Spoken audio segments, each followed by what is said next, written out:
I've only ever noticed this ball of clarity, but now I see 1, 2, 3, 1, 2, 3, triangle. The shape that's required to create any kind of sacred space is a triangle. I'm going to move on to this little branch. It's got some interesting little buds on it. So I'm just going to, again, add the paint. You could also brush the paint on if that is easier.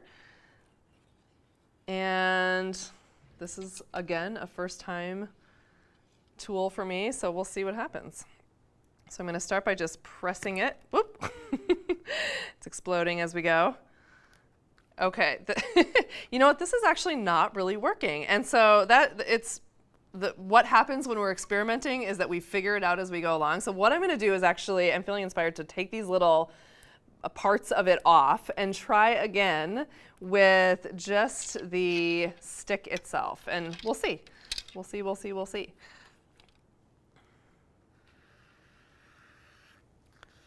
So I'm going to call this a failed experiment.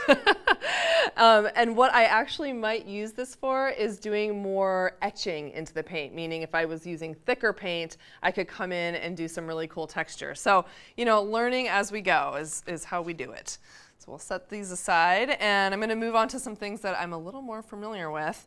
This is, as you can see, a potato. And if you have, you know, rotting potatoes, they actually can make really great stamping tools. So now you have a whole nother way to upcycle your food that might otherwise end up in the compost. As you can see, I'm going to take this little knife and make some designs. So we'll start with just a simple triangle.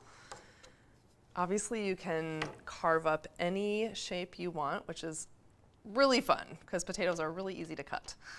And then I'm dipping it in the paint and stamping an awesome little triangle right onto my paper.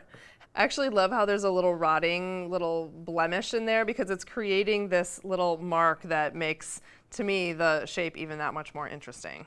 So veggies are really cool in their imperfections.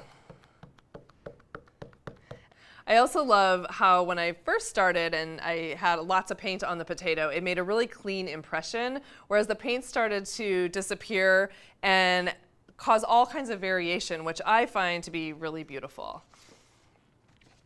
Okay, we'll do one other shape. I'm actually just going to use a piece of the potato that was left over from the triangle experiment, and it's a really cool little half circle.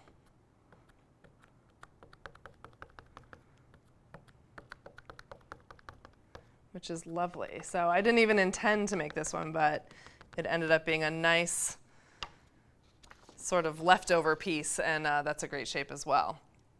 All right, moving on, I'm gonna grab this is just a basic mushroom, and I'm gonna tear that part out. We have lots of options here. So I'm gonna add a little more paint. I'm gonna add another color into the mix, so a little magenta next to the turquoise. I'm going to dip the mushroom into both colors a little bit and see what happens. Love that. Totally love that. That is a great mark. I would love to use that in a painting. So making a mental note here, and I could also make a little note with writing if I thought that I might forget what made that mark. I could just make little notes to myself for later.